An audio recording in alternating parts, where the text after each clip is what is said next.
everyone, it's me again with another video. We're reviewing quadratic systems again. Here we have our set of equations, and here we have our strategy that we'll be using to solve them. This strategy is called MAS. The MA stands for mashing equations together. These two S's stand for solving. One is solving for X and one is solving for Y. This video is a little bit different from our last video though. In some situations, you are met with a quadratic system. In these certain types of systems, it's a little bit different. Types of systems can have a larger variety of solutions. In fact, they can go up to infinitely many. But just to keep it simple, we're going to stick with a problem that has two solutions.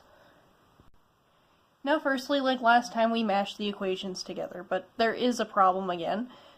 They're set to 0, not y. So we take our first equation, and we just simply add y to both sides, and here's the result. 2x squared minus 8x plus 7 equals y. Now obviously we ran into another problem with the second equation where the y ended up being negative, so you're going to have to reverse all the signs on this side of it and make the y positive. Negative x squared plus 4x minus 2 equals positive y. As you can see, our system will be now much easier to work with.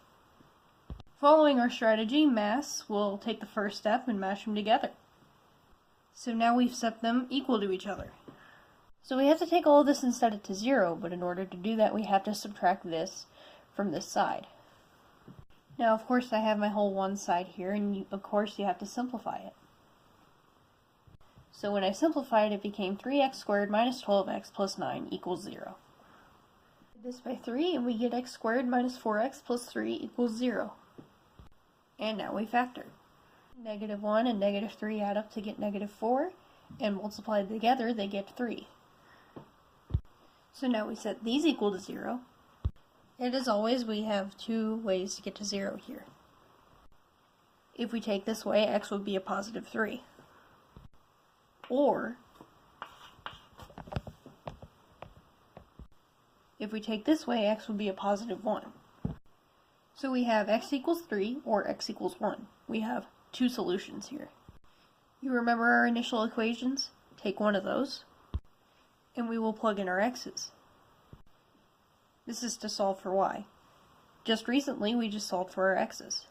You can see I plugged in the solutions, and I got y equals 1 for both of them. So I was able to find the coordinates out of my x and y values. So the intercepts on this graph would be 3, 1, and 1, 1. X, y, x, y. Now that we've finished this problem, I hope you found that my strategy was helpful for you. Remember, MAS. We mashed the equations together, solved for x, and solved for y. And that led us to our final answer. I hope that you found my video useful.